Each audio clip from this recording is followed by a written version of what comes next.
Amém? Pessoal, então vamos lá. Hoje não vai ser uma pregação como acostumado a ouvir. Não vou fazer uma reunião formal, né? Não. Eu simplesmente quero trazer a você um entendimento. Esse entendimento pode demorar 15 minutos, como pode demorar meia hora, pode demorar uma hora. Para mim, eu não estou preocupado com o tempo. Para mim, eu estou preocupado com aquilo que Deus vai te ensinar. Se nós tivermos que pregar 15 minutos aqui como missionário, nós vamos pregar. Mas o que eu quero é que você entenda aquilo que o Espírito Santo colocou em meu coração. Hoje, quando eu cheguei cedinho para falar com o Espírito Santo, como é um costume meu, eu pedi para que Deus falasse ao nosso coração. A princípio, eu achei que Deus queria falar a respeito de uma mensagem que fala sobre as 3 tempestades. Que às vezes a gente acha que a tempestade, ela só vem por motivos de erro, de pecado, de transgressão. Claro, existem tempestades que vêm sobre a nossa vida, que é resultado do nosso próprio erro, que é resultado da nossa desobediência. E nós temos o exemplo prático, que é o próprio Jonas. A Bíblia fala que quando Deus chamou Jonas e disse, olha para o pastor, quando Deus chamou Jonas e disse assim, vai até a cidade de Nínive e prega contra ela, a Bíblia fala que Jonas achou por bem fugir de Deus. E quando ele fugiu, a Bíblia diz claramente, e Deus mandou uma tempestade. A desobediência de Jonas trouxe ele a isso. E existem outras tempestades mais. Mas quando eu preparei tudo isso aí, que eu coloquei no papel, não encheu meu coração. Sabe aquela sensação de que está faltando algo a mais? E eu falei assim, Deus, essa mensagem pode ser oportuna para qualquer outro dia, mas eu acredito que as pessoas que estarão hoje aqui na igreja não precisarão dessa mensagem. Então fala comigo, o que o Senhor tem para mim? E aí Deus, ele surgiu no meu coração fazendo esta pergunta: por que fracassamos se nós somos feitos para vencer? Por que você fracassa? Por que eu fracasso? Por que nós fracassamos, sendo que nós fomos gerados, nós somos feitos para vencer?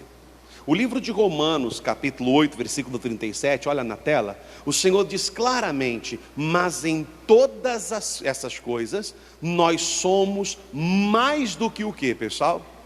Que vencedores, por aquele que nos amou. Então olha para mim, não na sua ótica, não na sua visão, nem na minha, porque às vezes nós temos uma mania de nos depreciar bastante. Nós temos uma mania, irmão, de nos colocar muito para baixo.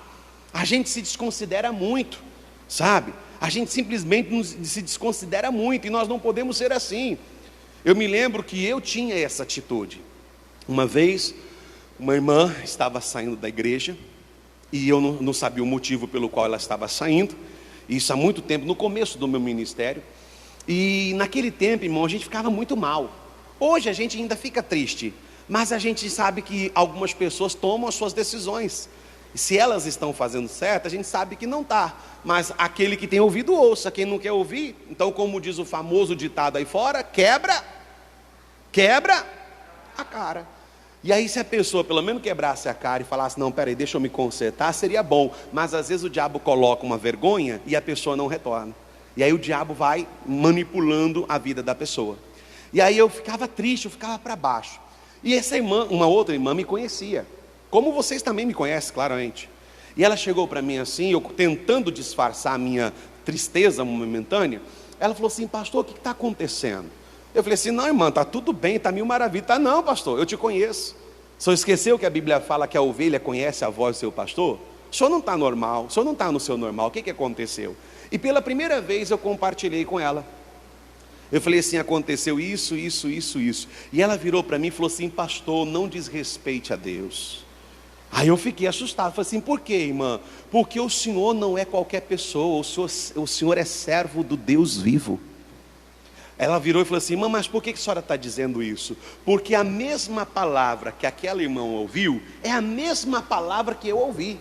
Eu apliquei na minha vida e estou de pé. Ela desprezou e caiu. A mesma palavra que o senhor pregou para ela, o senhor pregou para mim. Agora, o problema é que muitas vezes a terra que a pessoa, toda semente é igual. A que vai produzir 30, 60 ou 100 é a mesma. Mas às vezes o solo é que não está preparado. Então, infelizmente, a semente se torna infrutífera, como diz a Bíblia. Então, respeite Deus, pastor. Nunca mais, pastor, se deprecie. E eu nunca mais fiz isso, irmão. Claro que eu não sou aquela pessoa relapsa, que eu estou pouco preocupado com isso ou com aquilo. Pelo contrário, eu chamo a pessoa, converso, quero saber o que está acontecendo. Quando me dão espaço, eu tento ajudar. Mas quando não, cabe a mim apenas apresentar a Deus e orar. Então nós temos esse sentimento de sempre estar nos reprovando. E às vezes a gente está reprovando quem Deus está aprovando. Você está reprovando quem Deus aprovou. Você está depreciando quem Deus escolheu. Você está desprezando quem foi chamado. E eu não posso deixar isso acontecer. Nós temos essa mania. Então a Bíblia fala que diante de todas essas coisas, nós somos mais do que o quê, pessoal? Então, na ótica de Deus, não na sua, não na minha, na ótica de Deus, Ele fez uma criatura, podemos usar a expressão destinada a vencer. Deus, Ele criou o ser humano para ser vencedor sobre todas as coisas. E a prova viva disso é que quando Deus criou o homem, Ele disse assim: dominai sobre os peixes do mar, dominai sobre as aves, dominai sobre os animais do campo, dominai sobre tudo. Você não foi gerado, irmão, para viver em miséria.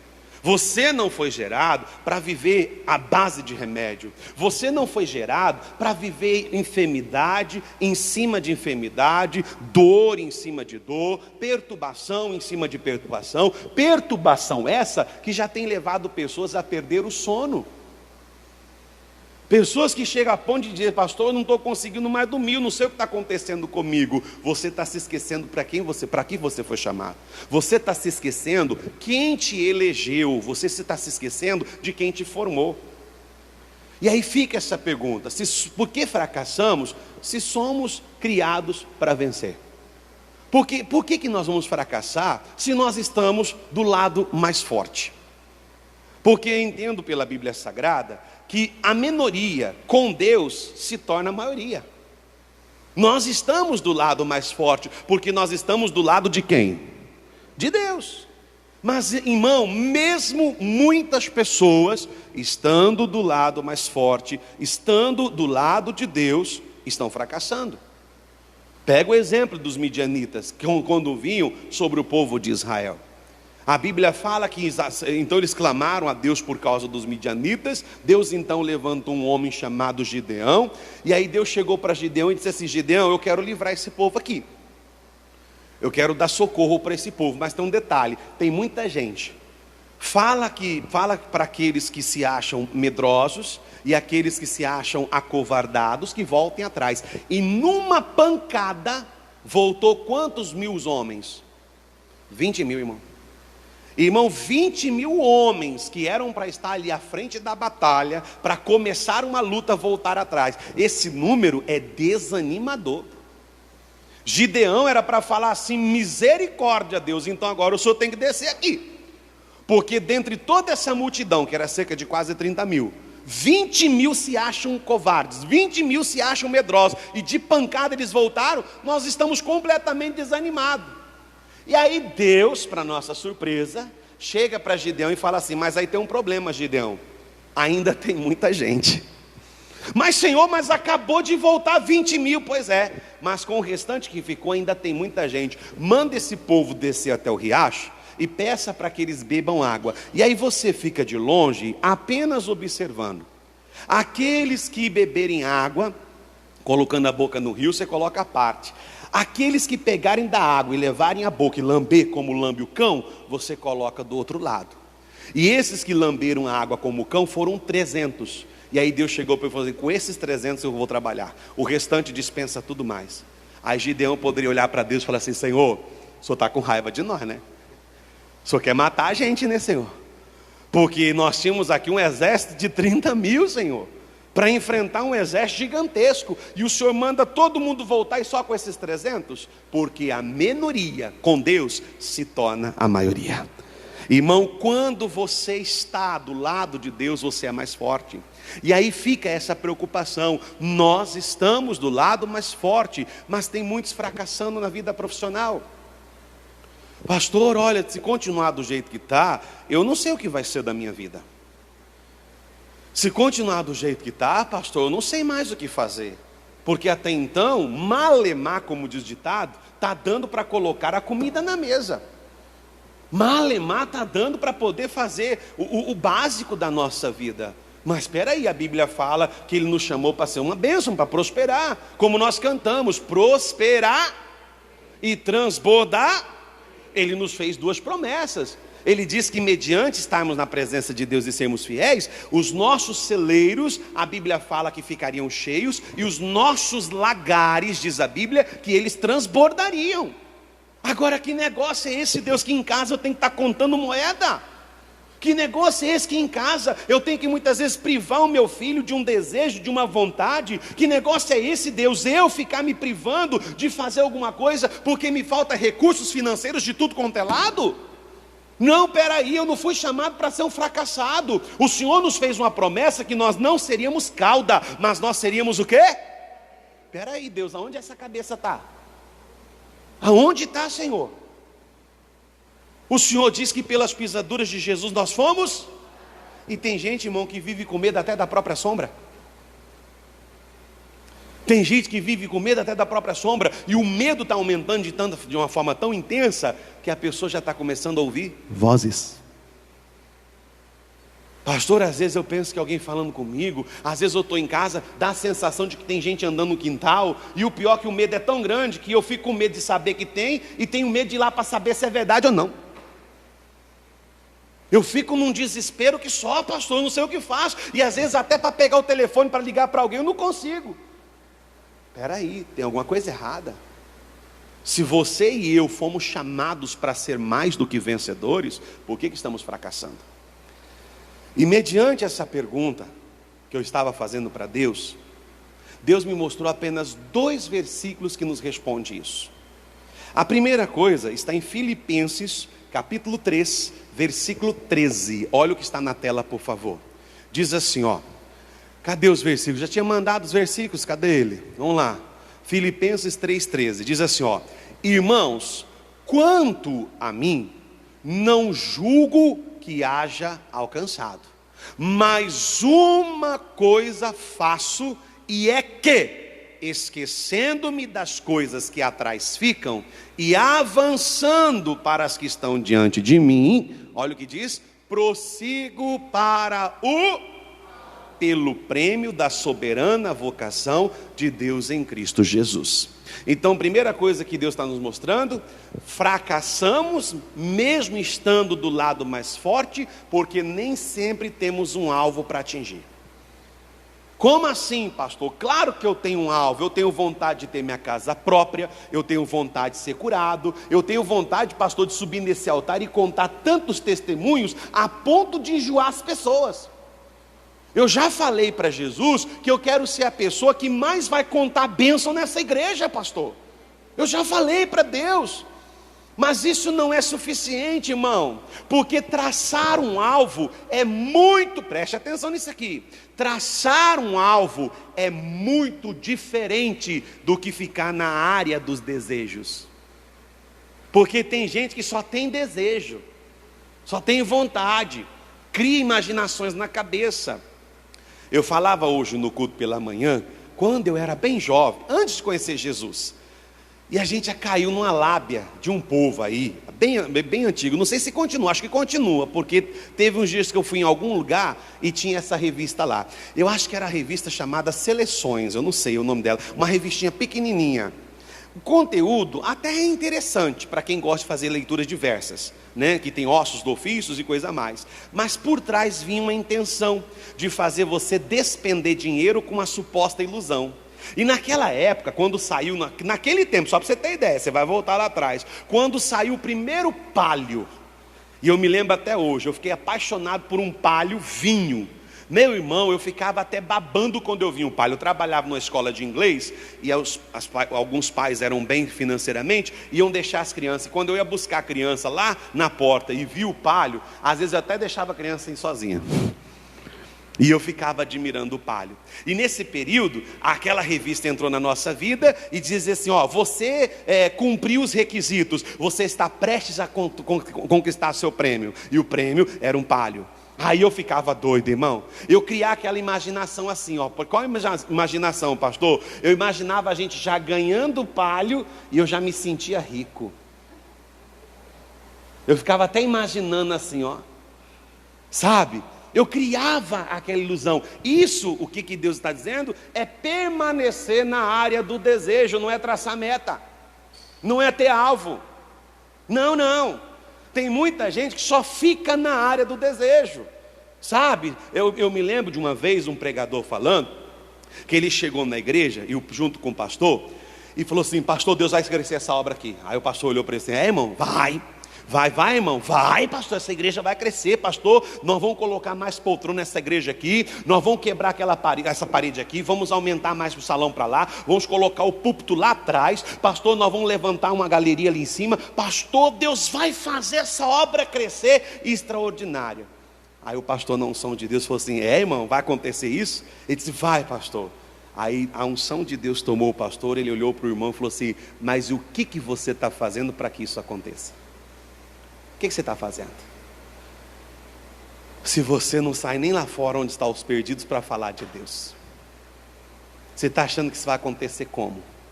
Ovelha, torna a repetir, ovelha gera, e tem gente que não tem filho espiritual aqui não, irmão. Tem gente que espiritualmente está se tornando uma figueira estéril, não está produzindo. Meu Deus, eu não estou multiplicando, eu preciso multiplicar, eu preciso ganhar alguém para Jesus, eu preciso levar alguém para o reino. Eu não posso ser essa pessoa simplesmente inerte na obra de Deus, não, eu preciso fazer alguma coisa.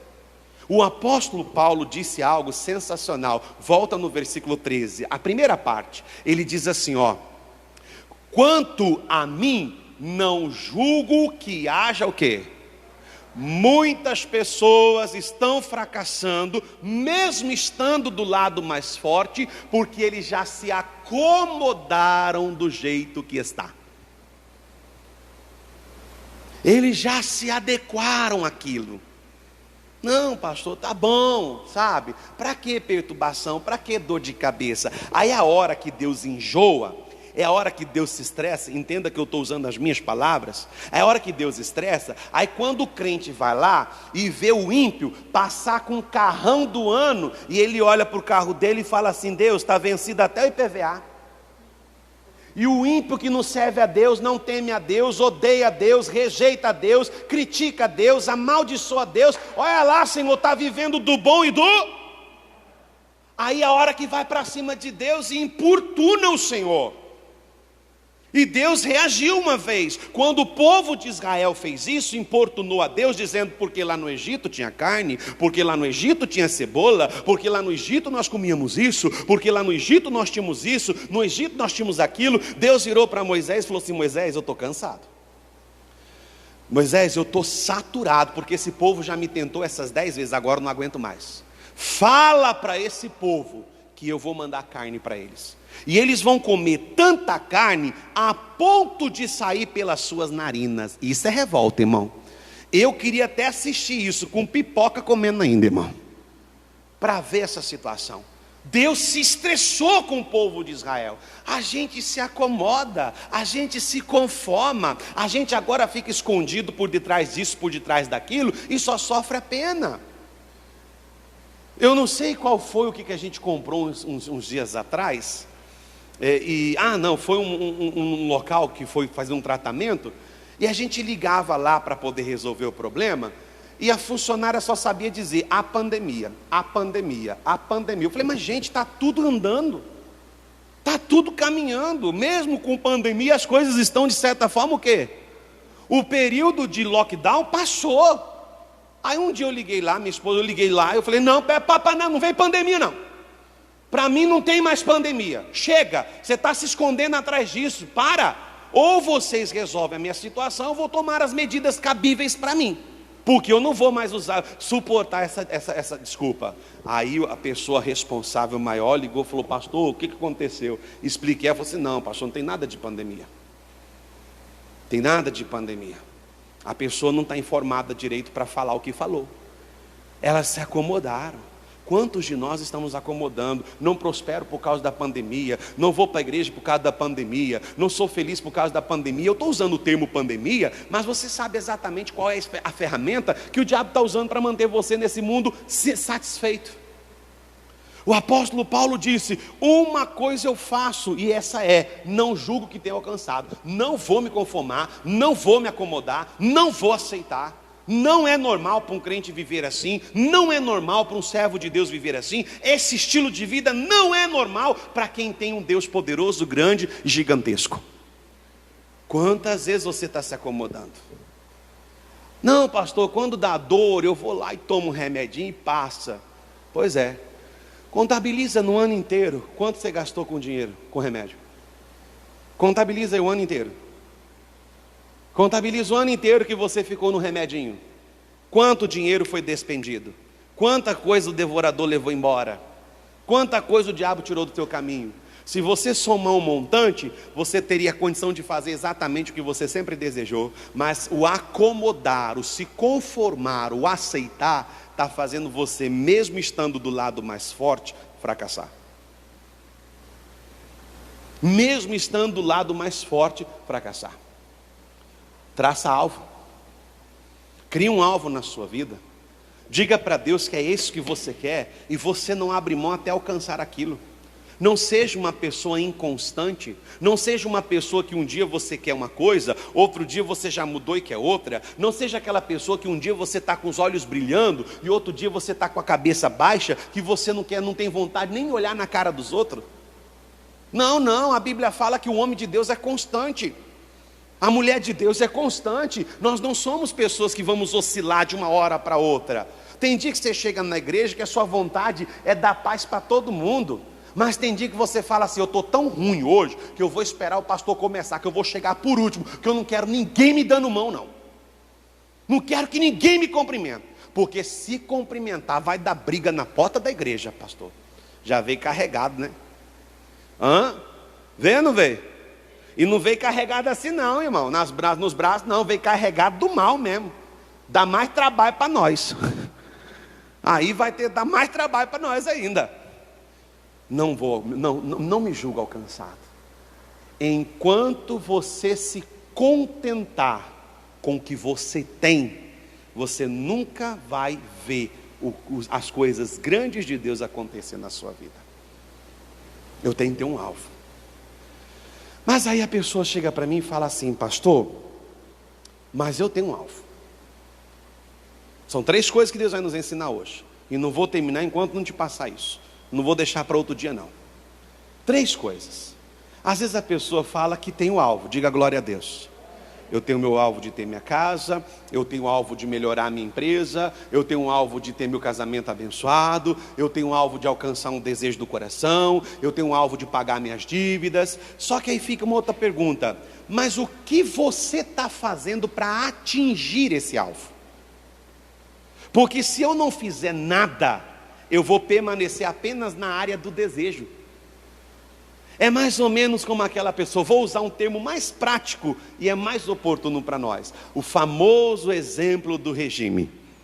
Pastor, eu tenho um alvo, eu quero perder 20 quilos, pastor. Pastor, eu parei de comer pizza, eu parei de comer lanche, eu parei de tomar refrigerante. Pastor, a minha alimentação eu mudei por completa, pastor. Agora é um alimento balanceado, saudável. Beleza. A princípio você vai perder alguns quilos, mas daqui a pouco você vai se acomodar naquilo. E aí o seu alvo parece que estava tão perto, agora começa a ficar cada vez mais longe. Aí a pessoa fala: pastor, eu não entendo. Parece que Deus quer que eu fique assim. Porque, pelo amor de Deus, pastor, daqui a pouco eu não estou comendo mais nada. Mas espera aí, você está fazendo um exercício? Você está fazendo, acrescentou uma caminhada? Acrescentou uma academia? Você está fazendo alguma coisa que acelere o seu metabolismo? Porque o alvo nós já temos, mas muitas vezes não fazemos por onde. Diante de Deus é a mesma coisa, irmão. Eu quero crescer minha empresa, eu quero multiplicar minha renda, eu quero ser uma bênção, eu quero ter o meu carro, eu quero ter minha casa, eu quero ter meu sítio, a minha chácara, eu quero ter isso, eu quero ter aquilo. Mas o que você está fazendo? Nós começamos um propósito domingo agora que fala sobre a casa própria. Uma irmã mandou um testemunho e é lindo de se ver. Ela disse: pastor, quando o senhor estava aqui em Primavera e o senhor fez uma campanha parecida, eu participei. Quando o senhor falou que nós íamos ter a nossa casa própria, eu terminei o culto e fui para casa pensando assim: meu Deus, como que eu vou ter uma casa própria? A minha renda não tem condições, a minha renda não dá. Como que eu vou ter uma casa própria? Mas aí na hora ela falou assim: mas para Deus nada é o quê? E aí ela diz, olha a expressão que ela usa: e assim eu comprei a minha primeira casa, e assim eu comprei a minha segunda casa, e assim eu comprei minha terceira casa, e por fim acabei de comprar um lote. Ela tinha um alvo, e ela fez alguma coisa para atingir esse alvo. O apóstolo Paulo nos dá um exemplo. No próprio Filipenses ele ainda diz uma coisa, versículo 13, olha só, 3:13. Ele diz assim, ó: não julgo que haja alcançado, mas uma coisa faço, e é que, esquecendo-me das coisas que para trás, isso aqui o apóstolo Paulo não está falando só das frustrações, não. Isso aqui o apóstolo Paulo não está falando das vezes que ele tentou e não conseguiu. Pasme, irmão, Deus está falando coisa séria. Estou achando que não vai dar de terminar hoje mesmo, não. Aqui o apóstolo Paulo não está falando das vezes que ele tentou e fracassou, e que ele guardou aquele sentimento de fracasso e o impediu de prosseguir, e agora ele simplesmente pegou aquele sentimento e jogou fora. Não, não. Não é somente disso, mas é também das coisas que nós vivíamos quando não éramos de Jesus. Porque tem gente que serve a Deus, mas de vez em quando dá uma passadinha lá no mundo, na música do mundo, nas coisas do mundo, nos pecados do mundo, nas mentiras do mundo, das contendas do mundo, das fofocas do mundo, e por aí afora vai, das bebidinhas no final de semana nos mundos, na jogatina no final de semana do mundo. A pessoa quer que Deus seja seu Senhor, mas se esqueceu de duas coisas que Deus disse: o teu Deus é santo e é um Deus zeloso. Aquilo que muitas vezes nós estamos deixando passar batido, achando que Deus está fazendo vista grossa, é exatamente o motivo de estarmos do lado mais forte e continuar fracassando. Estar do lado mais forte e continuar tropeçando. Ah, pastor, não é possível que isso seja verdade. É a mais pura verdade. E sabe o que me impressiona? Você já sabia disso. Você já sabia disso. Uma coisa eu fiz, foi deixar para trás o que deveria ficar lá atrás. Será que não é o que você está fazendo hoje? Você diz que é nova criatura, está em Cristo Jesus, mas ainda carrega consigo os costumes do Egito. Tem gente que tem mania de falar ainda da vida dos outros. Tem ou não tem? Tem ou não tem? Se você não responder é porque você é o principal falador. Tem ou não tem? Tem gente que gosta de inventar história. Tem ou não tem? Tem gente, irmão, que se colocasse ela junto a Steven Spielberg, um dos principais roteiristas e diretores de filme, era perigoso o Steven Spielberg ficar com vergonha. Porque tem gente, irmão, que tem uma habilidade de criar uma história. Tem gente que tem uma habilidade de criar uma situação que te constrange, te deixa mal, e você está certo e acaba achando que você está o quê? Isso é demônio. Isso é espírito maligno. Tem gente que tem uma mania de contornar a situação somente para si, mesmo estando errado, mesmo estando falhando. Uma coisa faço, e é que, esquecendo-me das coisas que para trás ficaram. Será que você eliminou tudo que para trás ficou? Nós temos grandes homens de Deus que caíram. Nós temos grandes homens de Deus que perderam grandes oportunidades porque fizeram a obra de Deus pela metade. A Bíblia fala que ele foi lá, quebrou as estátuas da adoração. Ele foi lá, removeu os altares de Baal, mas a Bíblia fala que eles foram lá e pouparam os bosques. E a Bíblia fala que por causa daqueles bosques eles pereceram. Saul foi lá, matou todos os amalequitas e poupou Agag. E aquilo que ele estava poupando foi exatamente o motivo dele perder a sua coroa e perder o seu reino. Aquilo que muitas vezes talvez você está poupando e muitas vezes se torna até um amuleto, porque você se chateia quando alguém entra nesse assunto. Você fica até bravo com a pessoa quando alguém tenta te alertar. Você até se chateia com a pessoa, muitas vezes tenta até romper a relacionamento, porque a pessoa entrou naquele assunto, e aquilo te machucou, aquilo te fere. É prova de que você precisa jogar fora esses deuses estranhos. É prova de que você precisa lançar fora esse amuleto. É prova de que você precisa retirar aquilo que já está se tornando um ídolo na tua vida. Uma coisa eu faço, esquecendo-me das coisas que para trás ficam, agora eu prossigo para o meu alvo, porque quando eu tiver um alvo, ele diz no versículo 14, olha só, e prossigo para o alvo pelo prêmio. Diga comigo assim: o dia que eu tiver um alvo, o dia que eu traçar uma meta e lutar para chegar nela, Deus vai me dar o prêmio de recompensa. Deus vai te dar o prêmio que você precisa. Deus vai dar exatamente aquilo que você pediu. Então, meu irmão, aqui está uma parte de Deus nos explicando por que estando do lado mais forte, nós ainda estamos fracassando. Quem entendeu, diga amém. Vamos aplaudir o Senhor Jesus, porque Ele merece.